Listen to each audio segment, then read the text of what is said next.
Well, welcome Did she really say that? A podcast that is interviewing women from around the world asking the question, does business change and look different for us? And the answer has been a resounding yes. So I'm excited to have Beth Masters with us today. She is a recognized expert in helping sales teams and even entrepreneurs unlock revenue and opportunities through the power of strategic email communication. Like, yes, right? And the language that engages people to actually open these emails. I know. Did she really say that? Like, you can get people to open your emails? Yes, absolutely. While email remains a global go-to for sales outreach, most sales emails fail. How many of you experienced that? Yes, okay. And they fail to deliver on the value, right? Leading to quick deletions, skipping over missed opportunity. And what Beth's here to talk about is the shift in this dynamic by teaching teams and even you listeners how to use emails not to sell, but to spark curiosity, right? And secure that all important first meeting. Let's have that meet and greet. She has over 30 years of experience, and Beth understands that sales is ever evolving, right? The landscape is changing all the time. And she recognizes that while buyer's journey has transformed, many sales teams are still using outdated information and approaches. Okay. So, what Beth does is she helps bridge that gap, bringing modern and effective techniques to you to adapt and grow your business. Who doesn't want that, right? So her strategy is focusing on capturing the mind share and standing out in a crowded inbox, right? How many people feel like your inbox is overflowing with junk? Happens to me. So by crafting compelling subject lines, super important to first start, to implementing proven 3 sentence structure. Holy crap, you don't have to write a book to people, okay? Her methodology consistently brings in leads, increases meetings, and stronger pipelines for businesses. Woohoo! She's a respected thought leader. She has partnered with organizations ranging from Fortune 500 companies. We got to give her a pat on the back. Huge shout out, right? High growth startups. So we got to like list her, authority behind this. And these industries, it could include some that I've worked for previously. So things like Disney, Microsoft, NASDAQ, Adobe, IBM, just throwing some names out there for, authority. Beth has served as a trusted advisor in several businesses and has generously volunteered her time with organizations such as the Children's Hospital, redirecting her commitment to both professional and community. So I love that she's here because we are going to talk sales, and it does look different for women. And I think it looks different in general for the landscape we're in, Beth. So I love what we're going to have this conversation. We're going to talk about email and how to use it as an effective sales tool. So, how did you kind of fall into this whole conversation around how to build a more effective sales funnel through email? It started a long, long time ago. I have sent, so for everybody listening and watching, like the whole thing, I've sent some of the worst emails and they are horrific. I was very much about a feature and benefit dump. And I think the problem was when I started my career in the late 90s, right? Like you could do that and people were like gobbling it up. And as we progressed through time, that's not so much true anymore. And so now the problem is, I'll give you an example. If I'm rep A and I come in and I say, you know what, we come at this at a holistic approach. We can help you do all of these different things and we'll get you to where you need to be. Rep B comes in and says, you know what, nobody does holistic well. Everybody's got failure. So we focus on this one little area and we're going to help you here. And then sales rep C comes in and goes, we can do all of that, but we're going to do it for 20% less. Now the buyer's like, I'm just going to stay where I'm at. Much easier. There's so much confusion out there. There's so much misinformation. I mean, you can go into the internet and pull up, something that seems recent, but it's like 5 to 6 years outdated marketing tactics. Like it's Yeah. old.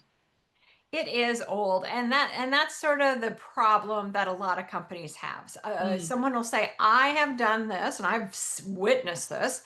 I did it this way for 10, 20, 30 years, and I'm not changing." But I always say, like, "Can I introduce you to Amazon, Uber? Verbo, like the list is endless of how we have really changed. Because back in the day when I would go to New York, I mean, I always got a taxi, right?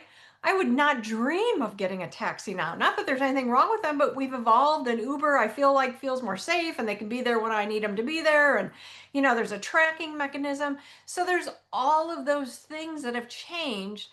And unfortunately, I think one of the big challenges that companies have is that they go, oh gosh, we haven't done training in 5 years. Maybe we should do some sales training, right? And it's an event.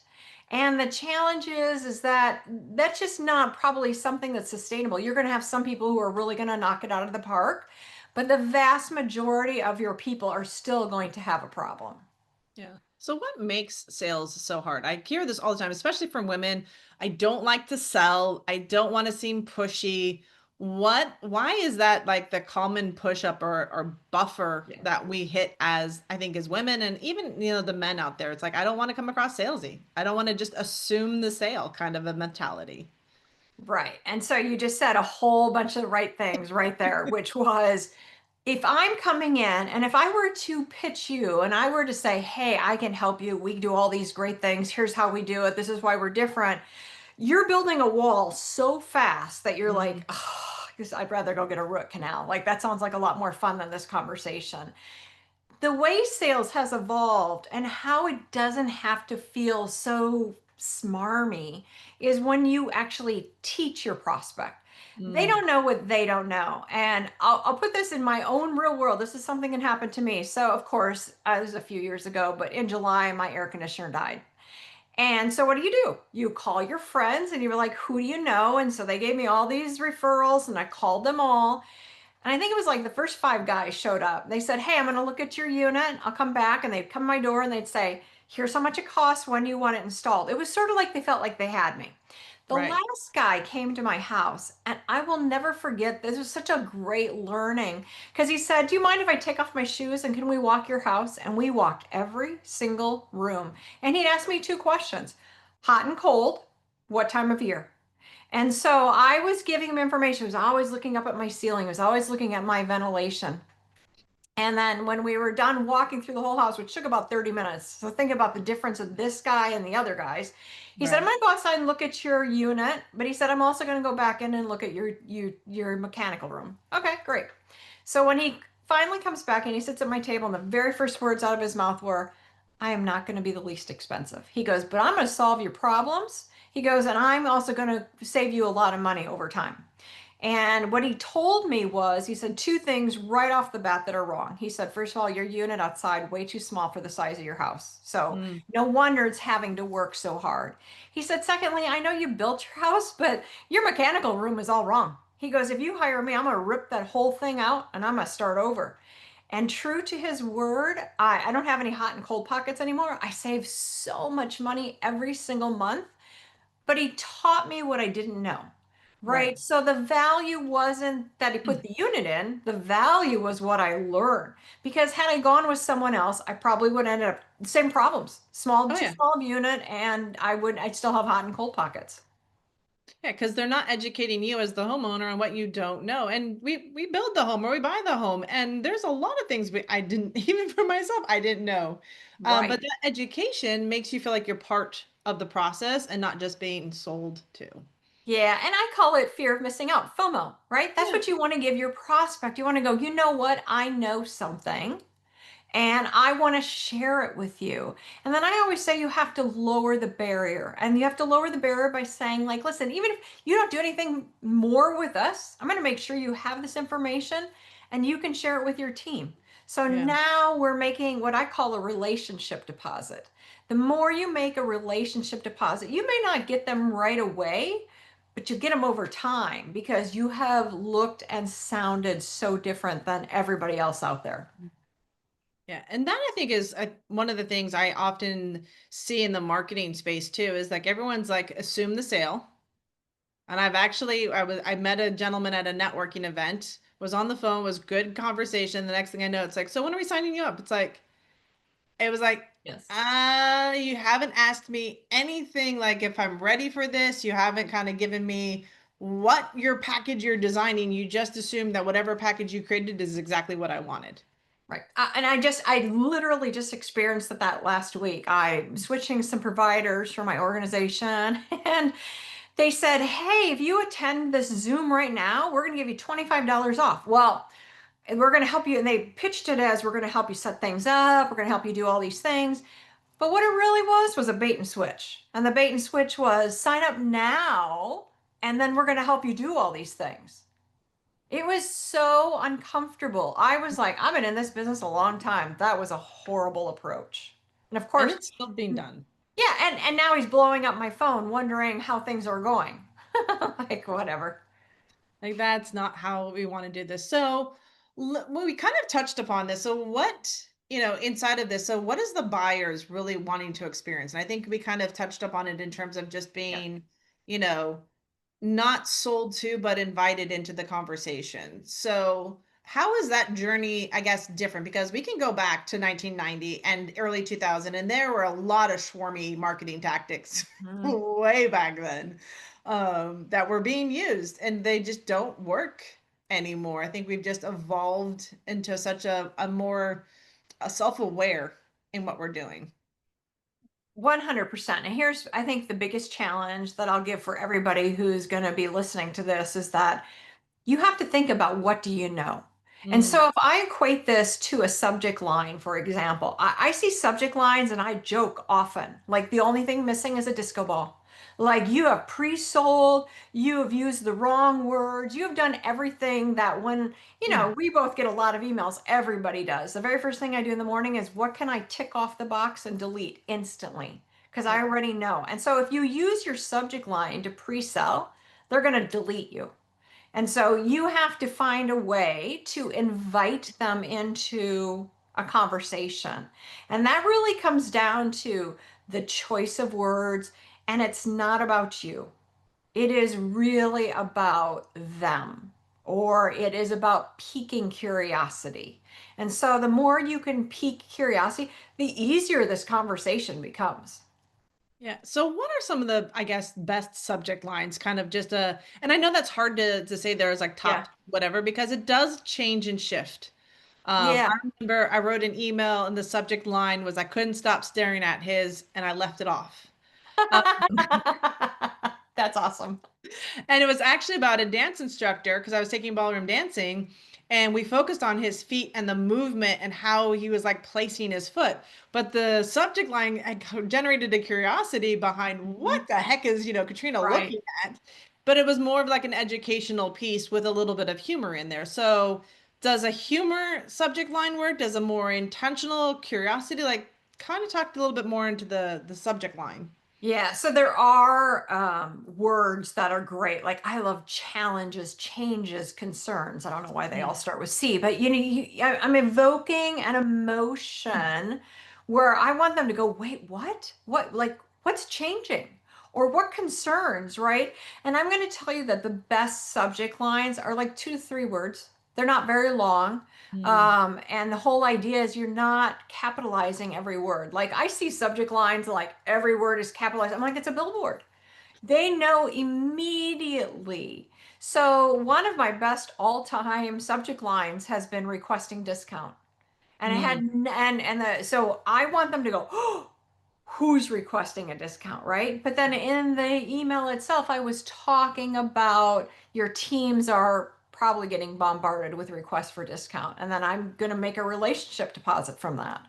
Mm. So I it's love. really about changing the way you're approaching. It is not a me first, it is a you first.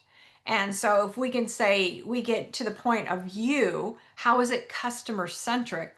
Now you're having a whole different conversation. So that leads in. So we've got a subject line that captures the attention, and you talk about a three sentence. Yeah.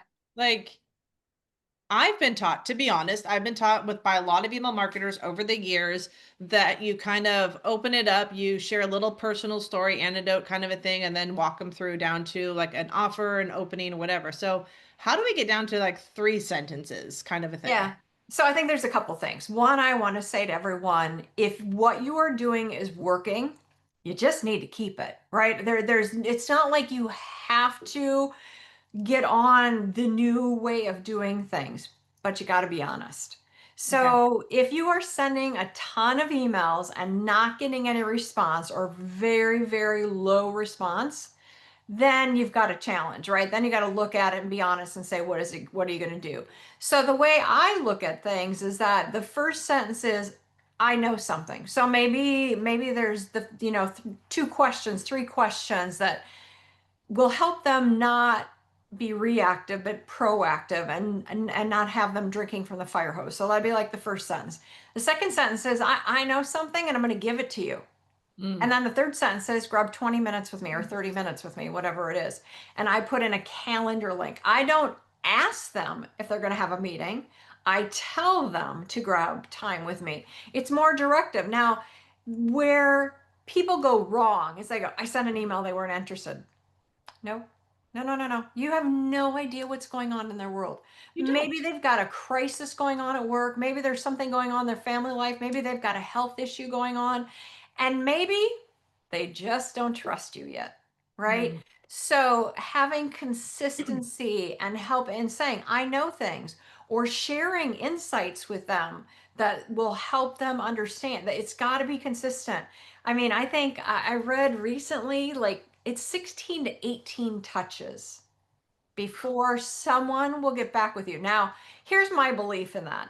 My belief is if you're purely pitching and it's all about you, and then think about how uncomfortable you are. I know for me, about two touches was about as much as I was going to do in my early in my career because I felt so uncomfortable. Mm. But when you are sharing things like mistakes organizations make or things they overlook or whatever that might be, that's valuable. Now, don't underestimate that somebody didn't see that and made a notation of it. It's true because I even have emails that I've either starred, flagged to come back to later, and it might be a week later that I follow up on that. And it's not because but there was something else going on in my life, something else going on in business, and I just didn't have the brain power to sit there and craft the response or find out more information. And I was like, okay, I got this is my, follow up or to-do list, or this is where I want to get more Yeah. curious about it. So you're right. Email is subjective to you're in their inbox and they get the choice whether when they get to open that email.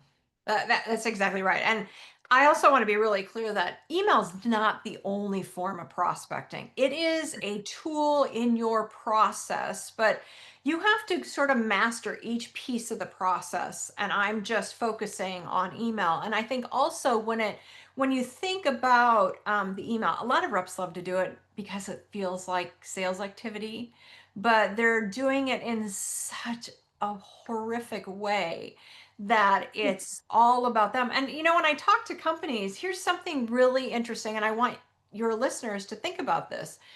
A lot of times I will say to them, like, send me your email so I can see what you're saying.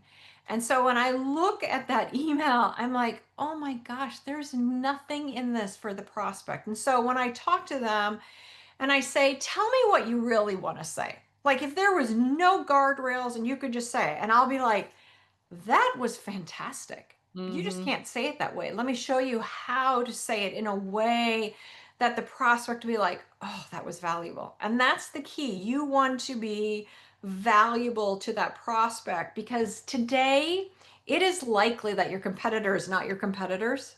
It's status quo.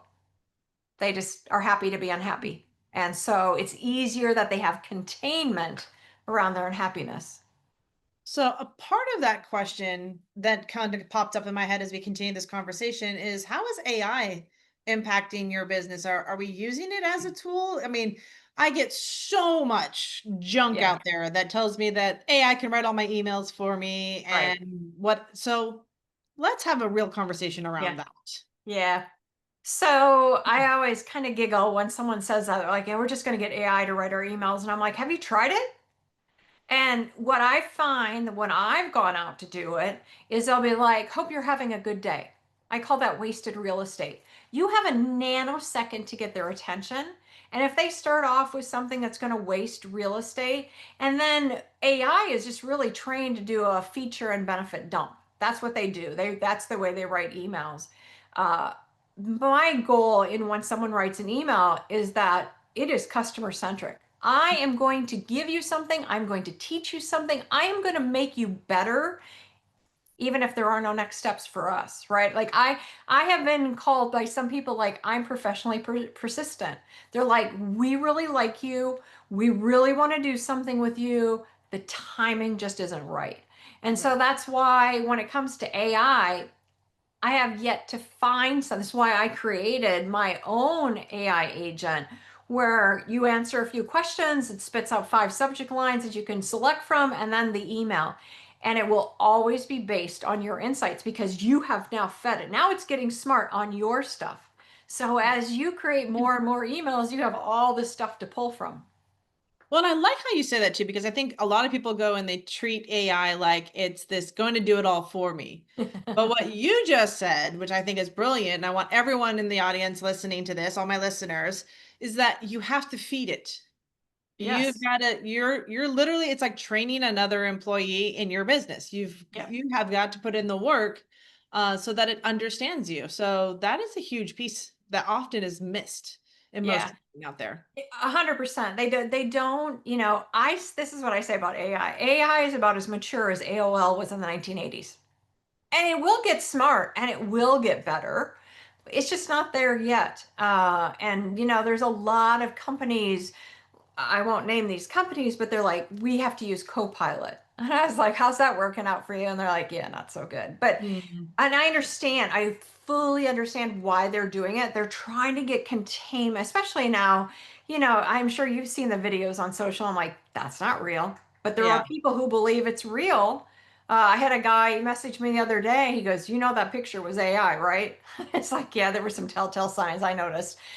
But he's using it as part of his, attraction piece. And so I think like we have to be smart. And so that's why there's a good combination here of there is a formula that works and you just feed it so that it spits out the email that you really need. And instead of, I was shocked by this. Statistically, reps will spend 21% of their day creating an email, which if you extrapolate that out and give them really generous PTO, that's like 48 days a year, where I can have them spit one out in 5 minutes and have it be customer centric.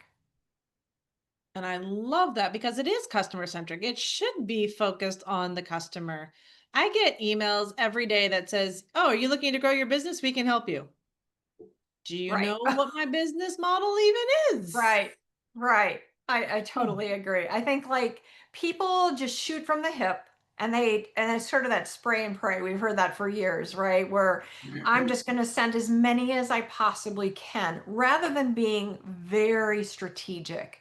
And that's really the key is figuring out who is it that I want to target and what can I bring to them. And so some businesses can be very high level and they can teach from a very high level, and some will have business units or silos and you kind of got to get into there.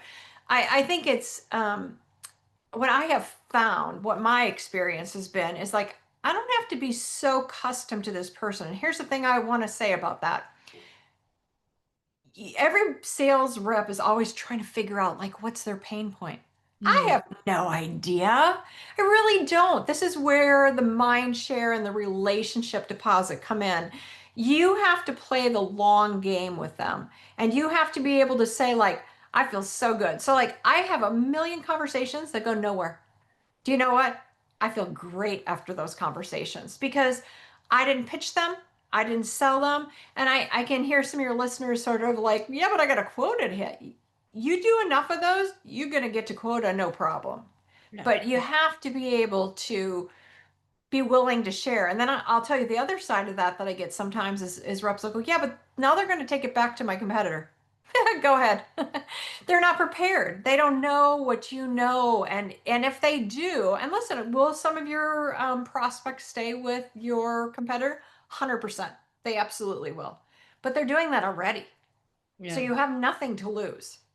Yeah. Well, and it's kind of like there's a sense, even for myself in my business, is like not everyone's a perfect fit for me. And I don't want to force anyone to be with me if it's not a good fit. Like that just seems absurd in terms of trying to close every single person into my business. It's like I would, that I want to make sure they're being served. Like Right. we've just discussed at different times, there's the bait and switch. There's the whole like different ways of approaching it. So I'd rather find the ones that want me instead of trying to hunt everyone down.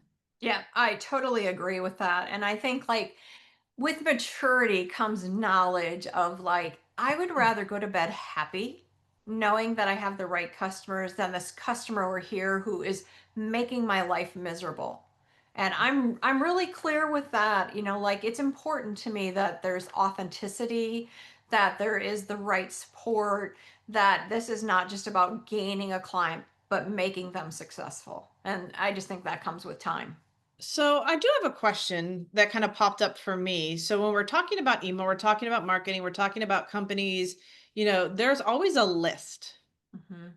So, I mean, are we scraping list from everywhere? Like internet's collecting data on us I know 24/7. it's true. So, I mean, everything you put up there, whether it's a true email, fake email, or whatever. So, in this getting list, let's talk a little bit about this because I know some of our audience is like, okay, I want to do more email marketing, but I also want to build my list or even buy a list. Right. So, what does that look like? Yeah, I think this one's a hard one to answer. Here's why it's Okay, hard good. to answer because some companies can do really well with buying a list. Some companies will not do well with buying a list. So I would look and see if for example, if I'm a leader and each of my reps have, let's say, 100 contacts on them, that's hard. That's really hard to get through to 100. I would say look at your list. Mm, Figure out which of those clients do you feel like, man, if I could just get them into my bucket, we'd be in great shape. And it might be as little as 20 or 30. It might be a maximum of 60 that I'm personally going out and really working with every single week for a period of mm, time. And then the rest has to be into a marketing drip. So then that's where your marketing comes in. But I'll say one thing about marketing. Marketing historically still likes to do what I would call a slick. Here's what we do, here's why we're great, here's how we can help you. But if marketing also got on the bandwagon of being customer centric and saying, you know what, here's a checklist of things that might be obvious to you. Some will be in the gray and some will really surprise you. Ooh, now mm, we're moving the needle, right? Now we're teaching. yeah. So one of the things that I think you really said that I thought was brilliant was like, yes, we're giving lists, yes, we're giving, people to prospect, but minimizing that list. Like you don't have to talk to everybody and keeping that small, intimate group. So you're building the relationship and it is the long game, right? So you're Mhm. I've had somebody that I talked with earlier, she calls it relationship economics. Oh yeah. She goes, Yeah, people yeah. are offended by that word. I said, but that's the truth. Like It is truth. we are in a relationship economy. We always have been Right. to some Right. extent. We're building relationships with companies, we're building relationships with the people we meet. So, I love that. I just want to reiterate that. So for all of you that are like trying to build a massive list, for all those that are trying to do content creation and build, this massive email list, I have found that a lot of the businesses with a smaller list actually do really, really well. They'll outperform the big list gurus and companies out there because they're more time focused or relationship focused in that process.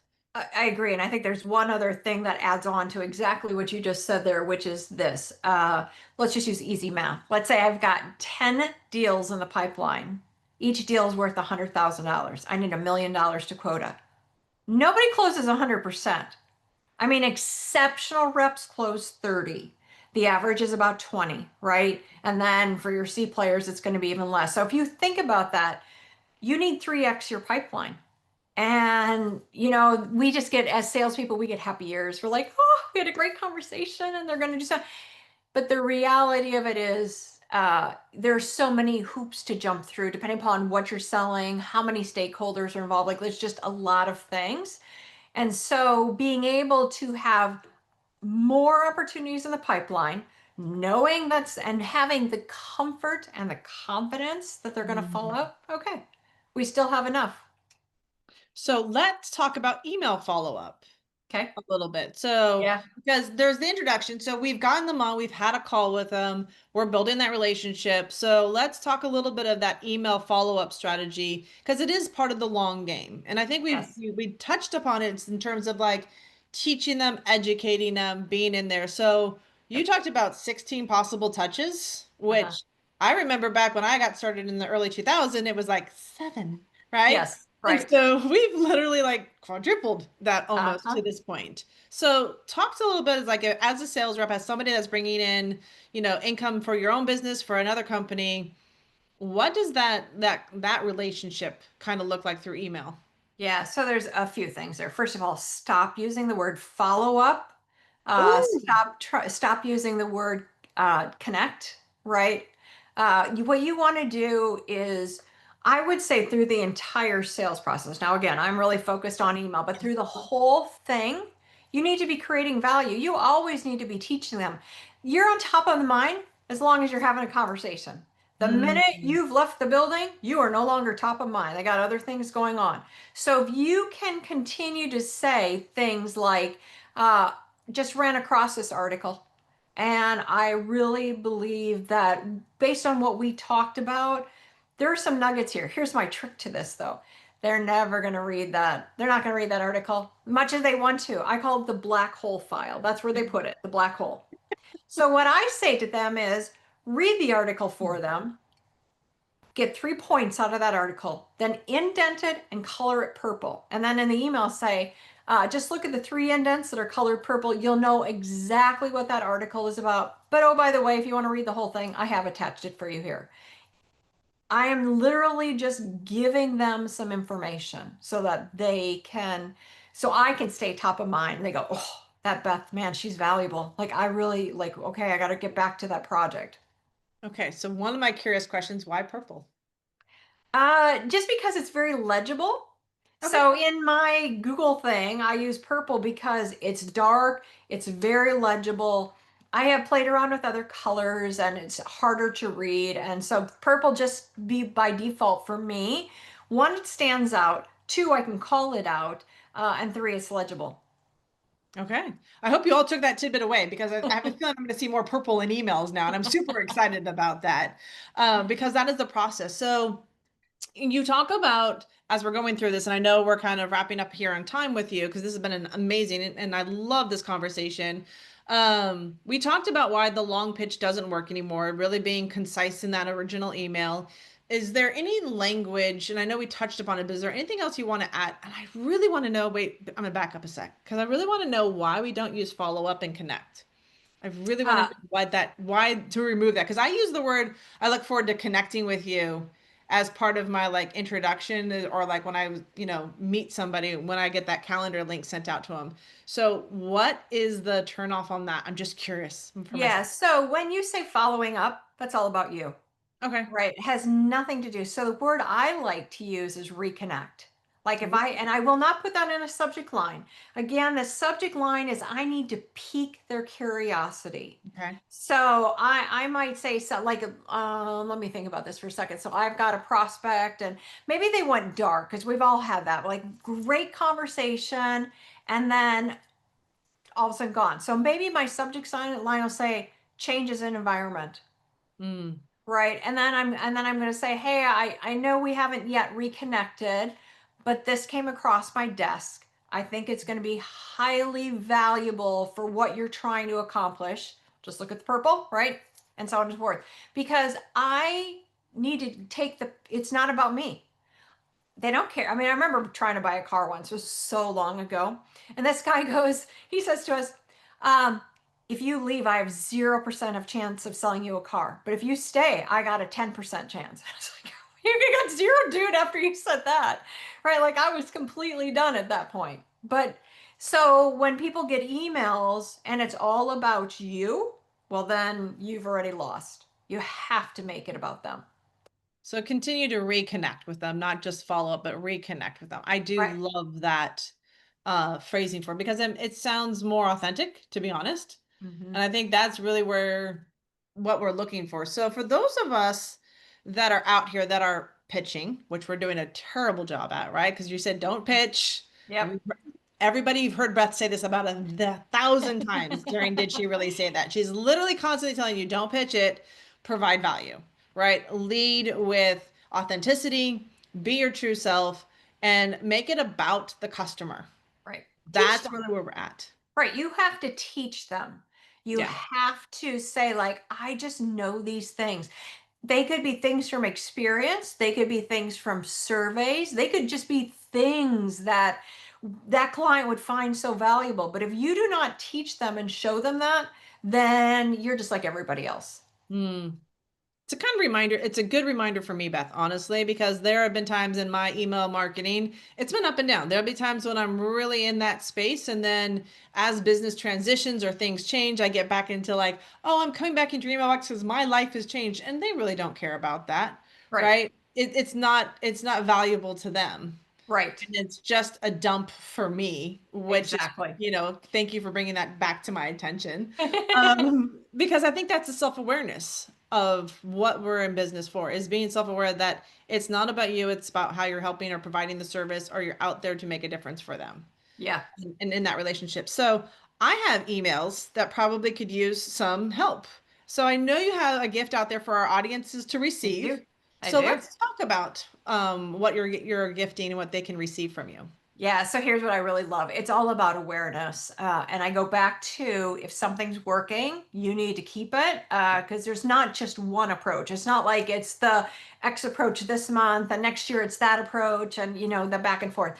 What I'm going to give everyone is called the email response audit. What I like about this is that it's a visual. You get to do two things. One, there's a rating scale of how well does your email rate or your subject line rate. So for example, did you capitalize all the letters? Did you use some words you shouldn't have? Is it really, really long? I mean, you have to remember everyone's reading their email on this. So Yeah, you get very few characters for them to actually see what you're talking about. And true. then the second piece that they'll get to evaluate is just color coding for them. You need to be honest and you need to say, oh, I said, I hope you're having a good day, right? Well, that's yellow because that's no value at all, or that's wasted real estate. And then I go into the pitching, and that's red because now that is all about me.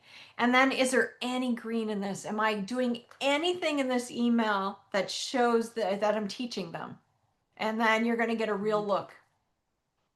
Oh, so this is like gonna give them a real like if you're creating an email today, you're gonna want to run it through this Hmm. email audit response system Yep. that that's created so that you can really look at, are you teaching or are you pitching? Yep. And I it's hard because I've had some of the biggest companies in the world, and they'll send me an email. I'm like, hey, can I use this? As a matter of fact, the email that's in there is one of them. So I show an example of a really bad email, and then I show how I rewrote it. Ooh. So if they work with you and they join you as they work with you and they help they get all the help they need, because I know that that's your service, right? So they can Yeah. work with you. Oh, So yes. what does it look like to work with you? How do they So get I'm started? I'm I'm in the final. So I've actually built my AI agent on chat, but Okay. then it's kind of in the wild, wild west. So I had to find a company and an engineer. We are in the home stretch of finalizing that. But in the interim, I have a number of different, like sometimes companies will say like, hey, can you just come in and can you help train our sales team? And so in the interim, I do that. But then as soon as I have the email revenue generator complete, I will give them access to that. But we get them started at least so that we're not wasting days and time because they're hard. Yeah.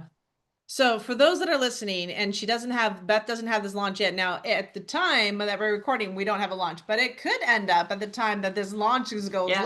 live, Beth has it out there. So definitely check the show notes, because Beth and I will stay in contact. So we can always that's a beautiful thing about doing stuff digitally, is that you can update stuff as things roll out. Yes. So I want you to connect with Beth. I know that you can connect with her through where's the best place to I kind would of say connect? LinkedIn, and we'll put the link to the email response audit in the show notes as well so that you guys can download that and it'll be automatically sent to you.